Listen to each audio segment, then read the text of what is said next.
Shalom, this is Avraham Shira from the kever of Ruth and Yishai in the holy city of Hebron. And we're doing a little pre-Shavuot talk. It's entitled The Queens of Israel. And I thought it was appropriate to come here because Ruth, although she was never anointed queen, she was the great-grandmother of the first great king of Israel, King David. And she was an intimate part of the whole Yishai family. Yishai was, of course, David's father.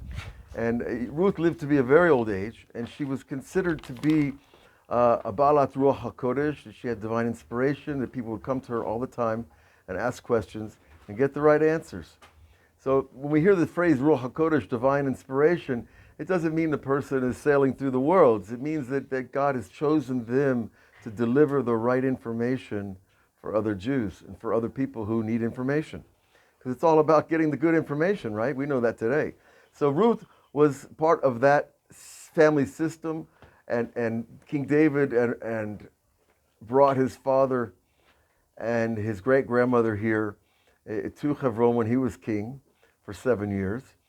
And they were buried here. And today, a friend of ours, Yishai Fleischer, and a lot of other wonderful people are fixing up this ancient place, and you just see layers and layers of history unfold here. And I'm not a tour guide, I'm certainly not qualified, but just to be led around here and to hear the stories of the different places is quite amazing, and it's worth a day to come out here and check it out.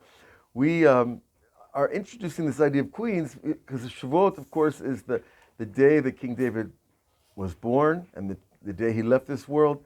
And Shavuot is, of course, the wedding of Am Yisrael and the Jewish people. It's a time where kingship is revealed in the world, that God finally says, I'm going to show the world that I'm God. You know, the whole world, or at least 3.5 million people, and then the rest of the people will get the story, on social media. So the revelation of the king is the beginning of the kingship. If the king hasn't revealed himself, well, he's not really a king in the minds of the people. Now, there are a concept of a hidden king. Rabbi Nachman teaches about that in Torah 55 and Likutei Moharan, that there is an idea of a king who is completely hidden and no one knows he's in charge of anything. Of course, when we talk about being in charge, we're talking about influence. We're talking about power. So what is a queen? Well, a queen is just the female member of the household. She's the queen. She does what the king asks her. No, the queen is really a female king. She's also a leader. She's also a role model. She's also a teacher and a guide. And as in the case of Ruth and the case of Sarah and the case of Esther, they're all attributed with having divine inspiration. So when we look at Sarah, of course, the rabbis teach that she ruled Srara al kol olam kulo, that she ruled the entire world. Now, how does one woman, the wife of Abraham, here in Hebron, or in Jerusalem, or in Beersheba, wherever they set up their camp, because they were very nomadic back then, how do they rule over the whole world? And what does it mean to rule the whole world? It seems a bit large a phrase until we understand how information spreads in the world. That one good idea goes from person to person, and you can change the world. One good idea, that's what Avraham Avinu did. He took one good idea, that there's one God, and we should only serve him. And he taught that idea until it became, well, what Judaism is today, and to all the other religions that learned from Judaism. And so we shouldn't, when it says that she ruled over the world, because she, the rabbi said, had more divine inspiration than Avraham. And he was a prophet. God spoke to him, and he spoke back, and they had a dialogue. But Sarah was the Balat Ruach HaKodesh, Nishra Aleya Shechina. It says this, she was soaked in the Shechina. Just like, you put a sponge in water, it just absorbs the water. Well, Sarah was soaked in the divine presence. And so wherever she went, people saw this is a special woman. And 3 different kings tried to make her their queen. And thank God they didn't succeed. But we know that Sarah had a big test in her life, and all these great women had tests, and their test of Sarah was to tell her husband that Ishmael and Hagar had to leave the family. That Ishmael wasn't behaving properly, and that we cannot raise him with our son Yitzhak. And so she had to put her foot down. And that's a huge test in life. And especially since she's the one who gave Avraham to her maidservant Hagar to have a child. She's the one who took responsibility for Hagar being in the family and for Ishmael being born. And then afterwards to tell her to leave, that's a big test. Who could kick somebody out of the family when they're so close to everyone involved? So Sarah had to do that, though, because she had a vision. She saw the future in Am Yisrael, and Sarah understood that Ishmael and Yitzhak were not going to get along, not as individuals and not as families and not as nations. And so Sarah had to exercise her divine inspiration, was to say, we got to get him out of here. I'm sorry, we got to make Hagar leave. And so that's a moment of gevurah, of might, of strength, and power to do that. We credit her. She was also a prophetess, as we understand. But it was a point of self-sacrifice for Sarah, was that she was a queen. She was recognized, but she was compromised by the people of the land. People spoke lashon hara about her. People did not consider her the tool of God's miracle to give birth to a child at 90 years old. People spoke about her as if she'd been with these other kings. And so there was this test of being a queen, is because you're a public person. Now that means you're a role model. And each of these women, Ruth, Esther, and Sarah, all were role models for thousands of years. So to be a role model, it means to be able to stand up to things like evil speech from people. And in the case of Sarah, well, obviously it didn't affect her, and she was able to become the mother of the Jewish people. And by making the decision to remove Ishmael and let her go back, because Hagar was a princess. She wasn't going to go die in the desert. She was going to go back to Egypt and live in the palace of her father, the Pharaoh of that day. But by making that decision, she saved the integrity and the unity of the Jewish people, which we see today. Now, the descendants of Ishmael, which, by the way, the Saudi Arabians hold that they're the true descendants of Ishmael, there is not been so much peace between us, shall we say. So that was Sarah's self-sacrifice. Her, what we call Mesirat Nefesh in Hebrew, was to give up her private life and become a public person where people are going to talk about you in all kinds of unpleasant ways. Now we move to the example of Ruth. Ruth was a different case. She was also a princess. She was also the daughter of the king of Moab. And there was a famine in the land, and Naomi and Elimelech and their two sons left Israel and went to Moab.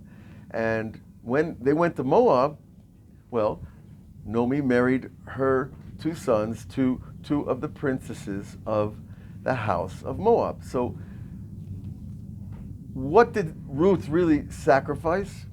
Well, after her husband died, and after her father-in-law died, and they're bereft, and they're in the middle of Moab, and Naomi wants to take them home. Ruth's sacrifice was that she could have gone back to her father's house too, and she could have been princess of Moab again. And instead she said, no, I'm going to go with Naomi back to Eretz Israel. I'm going to become part of the Jewish people. Now, what did she sacrifice? Well, she sacrificed status. She sacrificed money. She sacrificed her power in the society at the time. She went to becoming a maidservant in the fields of Beit Lechem, and she was a woman who had nothing except for her connection to Naomi. But that gave her the legitimacy, and her dedication made her become the wife of Boaz, who they fathered a child who was Oved, and the Oved fathered Peretz, and Peretz fathered Yishai, and Yishai fathered King David. And she lived to be such a long a lifetime that there are traditions that she was still alive when King David was a boy, and that people would come to her for her divine inspiration. Now, Ruth, not only was her self-sacrifice one of status, and they also spoke badly about her as a convert, because some people don't appreciate what it is to be a convert, and don't appreciate that the Torah tells us a private, personal command to every Jew: love the convert because you were converts. You were strangers in a strange land, and when anybody comes to Am Yisrael, our obligation is first and foremost to honor those converts, and not to speak about their past, and to open up the box of old memories that don't need to be opened. But the interesting thing, I think, to me also is that Ruth, when she chose to become part of the Jewish people and she gave up all that she had, it was clear that the chief influence on Ruth was Naomi. So who was Naomi that she had this power over her, that to make her choose to leave all the status that she had to become a simple Jewish woman in Eretz Israel. So Naomi obviously had to be a very holy person, a very true person, a woman who had a character that she admired to the point that she was willing to stay with her no matter what. And as the famous verse says, wherever you go, I will go, and your gods will be my gods. Your God will be my God. There's no gods involved, just one. Sorry about that. And so Naomi led Ruth back, and well, the rest we know is the story of Ruth in Megillat Ruth, which we will read on Shavuot.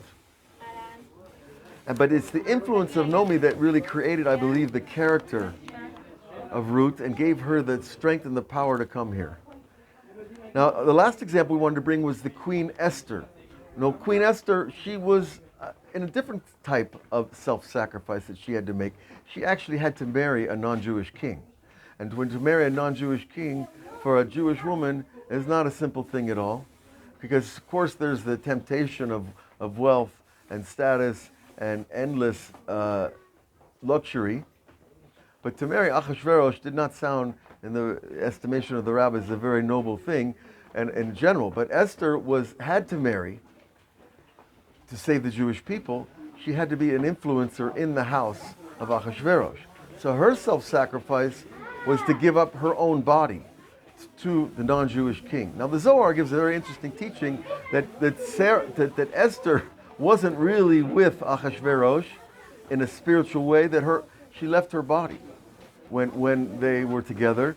But nonetheless, because she was married to Achashverosh, they had a son, Dariavish, and Dariavish became the rebuilder of the Second Temple. And so we know that the idea of self-sacrifice is not an easy one.